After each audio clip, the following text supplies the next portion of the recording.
Here today, we had News 19's Xavier Harris also at the State House. Giving us a lot of coverage there. He spoke with people who traveled near and far to honor Senator Graham. Take a listen. It was a historic day here at the South Carolina State House where hundreds of people gathered to pay their final respects to the late U.S. Senator Lindsey Graham.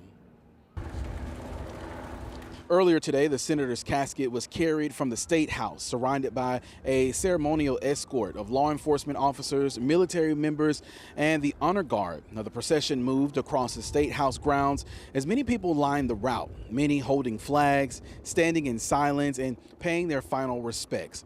We spoke with people who traveled from across South Carolina just to be here, and many told us they felt it was important to witness this historic moment and honor the senator's decades of public service.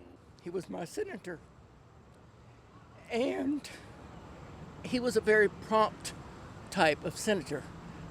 I contacted him over many issues over the years and would usually get a very prompt response, either by email or letter, sometimes a combination of both. I'd get both over that particular issue or something. I just believe it's so important to pay my respects to Senator Graham.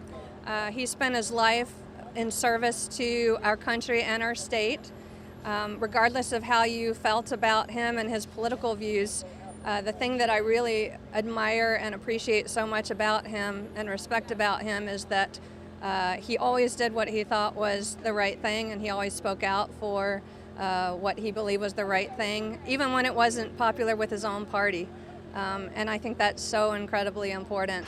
One of the day's most memorable moments came as 4 F-16 fighter jets from the 169th Fighter Wing flew over the State House, a traditional military salute honoring Senator Graham's more than 30 years of service in the U.S. Air Force and Air Force Reserve, where he retired as a colonel. Following the flyover, a horse-drawn caisson led the procession down Main Street to First Baptist Church, where family, friends, colleagues, and dignitaries gathered for this afternoon's funeral service. As the ceremony comes to a close, today will be remembered as a day where South Carolina came together to honor a man who spent decades in public service. Now, many people I spoke with today tell me Senator Graham's influence expands far beyond the Palmetto State and covered the entire nation. Reporting in Columbia, I'm Xavier Harris, News 19, WLTX. All righty, Xavier, thank you so much.